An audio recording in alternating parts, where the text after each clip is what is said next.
कपकोट की लड़खड़ाती संचार व्यवस्था को सुधारने के लिए कपकोट के युवाओं ने संचार कंपनी व सरकार के खिलाफ मोर्चा खोल दिया है।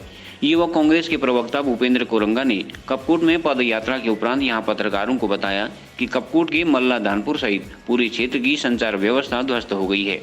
पूर्व में भी क्षेत्रीय जनता की मांग पर संचार कंपनी ने उन्हें भरोसा दिलाया था कि जल्द ही इसे ठीक किया जाएगा, लेकिन संचार व्यवस्था बद से बदतर होती जा रही है।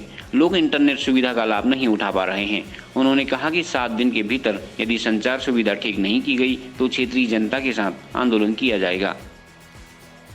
हमने जो 3 दिवसीय पैदल यात्रा लगभग 60 किलोमीटर करी नंगे पैर, इसके लिए हम विवश इसलिए हुए क्योंकि आज डिजिटल इंडिया के इस युग में 21वीं सदी के अंदर हमारे कपकोट के लगभग 85% जो ग्राम सभाएं हैं उसको जो है भारतीय जनता पार्टी की जो सरकार है उसको आज संचार और इंटरनेट से नहीं जोड़ पाई।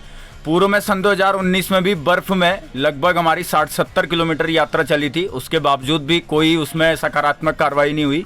कई बार ज्ञापनों के माध्यम से, इवन कई बार मैंने खुद जो है, मार्च की बात है 8 से 8 महीने पहले, उस वक्त मैंने ये कहा कि अगर 15 दिन के अंदर संचार सुविधा यहाँ पर अगर बहाल नहीं होती है तो मैं उस टावर से जो खाली खंबे की तरह खड़े हैं हमारे गांव के अंदर, तो उससे मैं जा करके अपनी जान दे दूंगा। लेकिन उसके बावजूद भी जो है इनके कानों में जो नहीं रहेगा, तो इसलिए हम लोग एक सरकार को हमने एक रोष प्रदर्शन करते हुए नंगे पैर पैदल यात्रा कपकोट के अंतिम गाँव कीमू से लेकर के तहसील मुख्यालय कपकोट तक, जो कि लगभग 60 किलोमीटर थी, वो करी। उसके बाद हमने वहाँ पर धरना किया और जब लगभग 11 बजे दिन के जो है जो BSNL के यहाँ पे कर्मचारी हैं हमारे बागेश्वर डिस्ट्रिक्ट के, तो वो उनको हमने 11 बजे लगभग इन्फॉर्मेशन कर दिया था और वो पहुँचे शाम के 5 बजे और 5 बजे से लगातार 4 घंटे उनसे हमारी वार्तालाप हुई।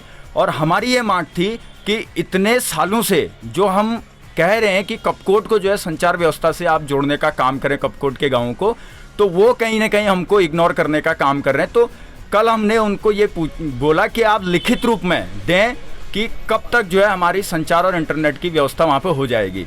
तो साथियों, मैं आपको बता देना चाहता हूँ कि कल 9:30 बजे उन्होंने लिखित रूप में दिया। मार्च अप्रैल में BSNL के अधिकारी जी द्वारा हमको ये बयान दिया गया कि BSNL पूरे भारत देश के अंदर जो 3G 4G के जो उपकरण लेकर के आती थी वो चाइना से मंगाती थी।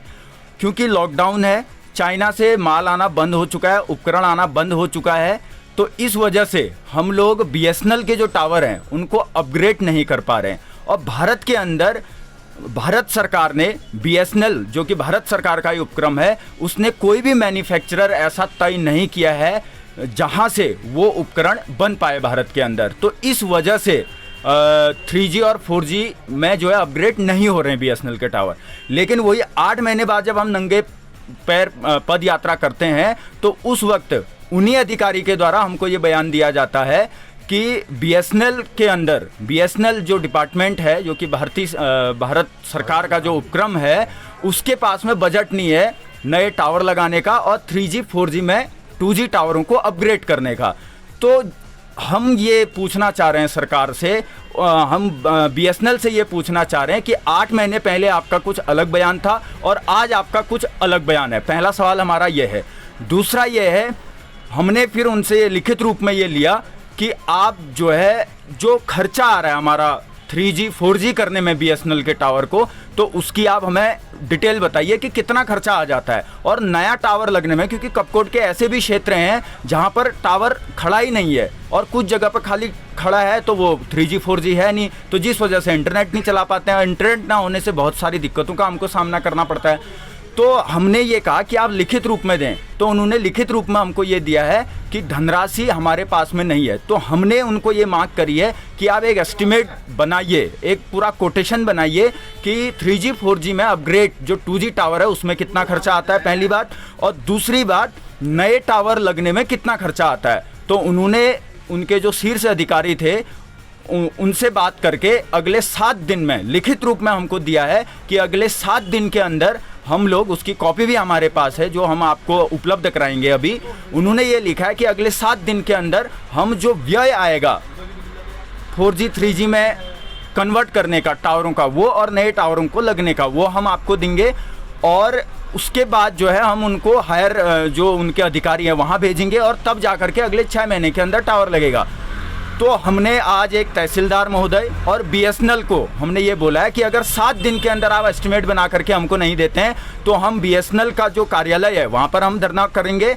यदि आप दे देते हैं एस्टिमेट तो ये हमारे लिए और अच्छी बात हो जाएगी और हम जो है सरकार के पास जाएंगे, भारत सरकार के पास जाएंगे, भाजपा सरकार के पास हम जाएंगे, हमारा पूरा यूथ कांग्रेस जाएगा और हम उनसे जो है जो वहाँ पर लगने वाला बजट है वो उसकी मांग हम करेंगे। और यदि वो बजट नहीं देते हैं तो फिर इसके लिए हम लोग आंदोलन करेंगे और उग्र आंदोलन करेंगे, जिसकी जिम्मेदारी पूरी शासन प्रशासन की होगी। भारतीय जनता पार्टी के जो कार्यालय हैं उनको बनाने में ये करोड़ों अरबों रुपया जो खर्च कर रहे हैं, तो ये जो बीएसएनएल है जो कि इनका उपक्रम है उसको ये क्यों नहीं पैसा आवंटित कर रहे हैं? ऐसी क्या मजबूरी इनकी हो गई है? तो कहीं ना कहीं ये जो आज भारतीय जनता पार्टी की जो सरकार है वो हमारे जो संसाधनों को बेचने का काम कर रही है, बीएसएनएल को ये नज़रअंदाज करने का काम कर रही है, तो इसका खामियाजा हमको भुगतना पड़ रहा है। देखिए, सबसे पहले 21 सेंचुरी के इस भारत में जहाँ पर हम 4G और 5G की बात कर रहे हैं, वहाँ पर आज भी हमारे कपकोट, उत्तराखंड कपकोट विकासखंड के अंतर्गत सैकड़ों गांव आज भी जो है संचार व्यवस्था से जो है संबद्ध नहीं है। मैं बता दूं कि मैं वहाँ से जब आ रहा था तो एक विनायक धार एक जगह पड़ता, वहाँ पर एक छोटा सा 6 साल का बच्चा करण सिंह जो है ऑनलाइन पढ़ाई करने के लिए अपने घर से रोज़ जो है 4 किलोमीटर पैदल चल के आते हैं। न जाने करण सिंह जैसे कितने विद्यार्थी जो ऑनलाइन पढ़ाई से वंचित रह रहे हैं और वहाँ के बच्चों के भविष्य के साथ खिलवाड़ हो रहा है। मैं बता दूँ कि कभी वहाँ पर परसों से पीरा जो हमारी महिला है उसको 108 एम्बुलेंस का सेवा नहीं मिल पा रहा है। कोई भी घटना उस क्षेत्र में घट जाती है तो संचार व्यवस्था नहीं होने के कारण वहाँ के लोगों को खासा परेशानियों का सामना करना पड़ रहा है। मैं बता दूं कि 60 से 65 किलोमीटर पैदल यात्रा नंगे पांव चलकर भारतीय राष्ट्रीय युवा कांग्रेस के कार्यकर्ताओं ने भाई भूपेंद्र कोरंगा जी के नेतृत्व में, कवि जोशी जी के नेतृत्व में वहाँ पर जो है एक बहुत मुहिम छेड़ी है। और निश्चित तौर पर तहसील प्रशासन का जो हमको एक वो 7 दिन का एक जो टाइम मिला है, अगर उस टाइम पीरियड में अगर हमारा मांग पूरा नहीं होता तो फिर अगला जो है हाथकंडे हम अपनाने को बाध्य रहेंगे। जो कीमू से कपकोट तक भूपेंद्र कोरंगा विधानसभा प्रवक्ता यूथ कांग्रेस के द्वारा पदयात्रा निकाली गई थी, उसमें पूरी यूथ कांग्रेस की टीम और पूरे गांव के लोगों ने मिलकर जो नंगे पाँव सरकार और प्रशासन के खिलाफ जो पदयात्रा निकाली थी, उसमें जो कार्रवाई प्रशासन द्वारा की गई है उससे युवा कांग्रेस कहीं से कहीं संतुष्ट नहीं है। क्योंकि पिछले बार भी जो सांसद रहे हैं बीजेपी के, उनके लगभग 13 करोड़ रुपये वापस वो उनकी निधि वापस गई थी। अगर ये प्रतिनिधि जागरूक होते तो शायद आज तक कपकोट जो सबसे दूरस्थ क्षेत्र है उसमें दूरसंचार की व्यवस्था और टावर की व्यवस्था आज तक कब की हो चुकी होती। मगर कहीं ना कहीं पूरे बीजेपी के जो जिला पंचायत से लेके पूरे प्रदेश में जितने भी प्रतिनिधि है, जनप्रतिनिधि, वो लोग सोए हुए हैं और उन्होंने जो सरकार का बजट आ रहा है वो भी वो वापस भेजने में लगे हैं। तो ये कहीं ना कहीं उनकी एक विफलता है। और अगर जल्द ही इस कपकोट क्षेत्र के लोगों की ये मांगी नहीं गई तो पूरे प्रदेश भर में यूथ कांग्रेस जल्द से जल्द एक बहुत व्यापक रूप से एक बड़ा आंदोलन छेड़ने के लिए तैयार रहेगी। इसकी पूरी जिम्मेदारी शासन और प्रशासन और प्रदेश की पूरी सरकार की होगी।